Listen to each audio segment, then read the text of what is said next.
Hello, it's Greg, listening guide. We're back. We hope you're having a happy day wherever you're watching this video content from. As always, we'd like to thank you for continued support of Greg Grizzly Guides in social media and writing efforts. Thank you. Thank you. Also appreciated your likes, follows, and shares of our content over on Craig Hoffman 11 on X. Thank you. Thank you. Thank you. We're not the gospel. Every situation is different.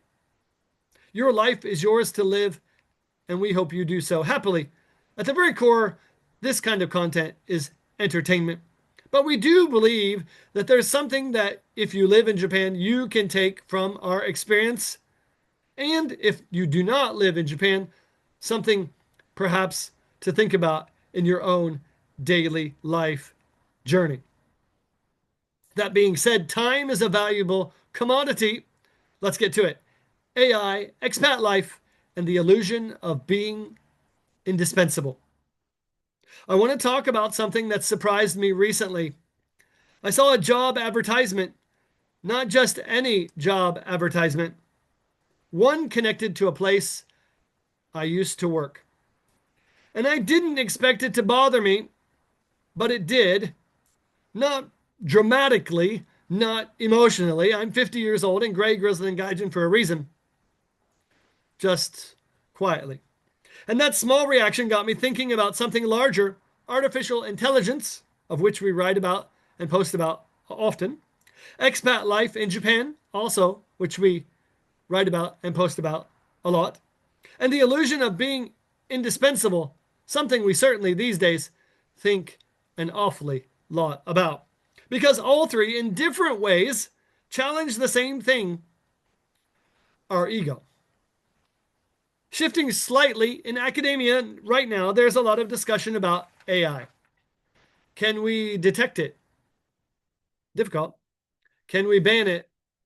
Good luck with that. Can we prove authorship? Maybe. Maybe not. But here's the most uncomfortable truth. AI didn't break academia. It exposed it. For decades, academic writing has relied on patterns, structures, predictable phrasing, and layered citations. We tell ourselves, but my work is deeply original. I'm contributing to the discussion. But much of it is highly structured, albeit creative replication. AI just learned the structure better than you and I. And suddenly people feel threatened, perhaps as they should. Because if a machine can produce something that looks very similar to what you produce, perhaps even better, you begin to ask, what exactly is my unique contribution? Not as a panic, but as a quiet identity tremor. And that's the part no one really wants to talk about. Let's shift gears slightly to expat life in Japan. If you've worked here long enough, especially on contract, which is the popular way to go, especially for foreign employees, you know the cycle. March comes, the contract ends, someone leaves, and an ad appears. I go through hundreds, if not thousands of them every week looking for new employment. You tell yourself you're not watching, but you are, and I am, to be sure. Recently, I happened to see an advertisement connected to somewhere I once worked, and my first thought wasn't anger. It was, oh, that was quick. And then almost immediately, would they have contacted me first? That's not about money, although I'd like some. That's not about employment, although I'd like to find some. That's about ego. We build this quiet narrative over time. They know me. They rely on me. They value my experience.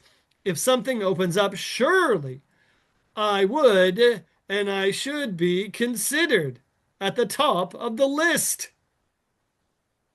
And maybe that's partially true. I do expect an email either to help with the search from a former coworker who's running it or to be asked to be part of it.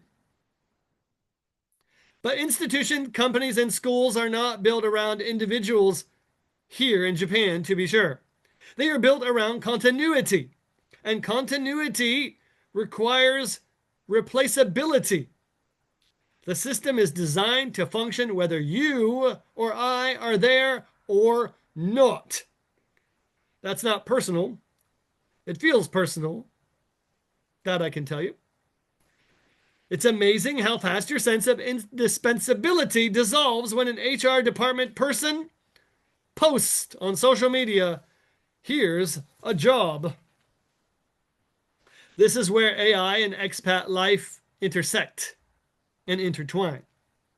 AI says your writing patterns can be replicated, and they can. I see a lot of that. Contract schools, institutions, and companies that say your position can be filled. I was replaced the next day. True story. Both strike the same internal question: if I can be replaced, what exactly is my value? And I think this is where maturity comes in to a fair degree. When we're younger, we equate being indispensable with being important. Me, myself, and I. First, second, and third. But those are not the same thing. Being indispensable means the system collapses without you and I. Being important means you contributed meaningfully while you were there. One is ego, the other is impact. And systems rarely collapse because one person leaves. But people can still matter deeply within them, and I'd like to think that I did, and I'm sure you do too, whether that's your company or even within the walls of your home. That distinction is everything in this discussion. Here's the uncomfortable layer. If I'm honest, and I am to a fault, part of me thought if they called me right now, I might take it. Even knowing the schedule, terrible. Even knowing the compromises I would have to make, many. Even knowing the reasons I left, all of them valid and legitimate to the core. That's revealing, isn't it? Because it shows how seductive being needed can be, and I am not immune to that. We don't want just income, although it's important. We live in the real world, and life in Japan, and I'm sure where you reside, is not free. We want validation. I'm somebody. I am here. To a degree, even at 50, I do. We want confirmation that we still matter in the structure. I'm not just some outsider in Japan, in a company, in my family, in my home, and in my life, and even within myself late at night when that little voice says, "You suck." And when things don't go your way, another voice inside you tends to say, "You're right. I do." And both of those force us to separate identity from role, difficult in a country where people commute and work a lot. And I did and have over the last 20 years. Over time, especially living abroad for many years, you begin to see something clearly. You are temporary in systems, but you are permanent in your own narrative. We often tell people when they write, don't be afraid to be the hero in your own story. And it's okay if people see you as the villain now and again. Institutions, schools, and jobs here and basically anywhere in the Western world replace you in a heartbeat. Again, as we said, next day somebody was in our chair. And I'm sure while the shock was there, Within a week, a month, or half a year, nobody even remembered our name.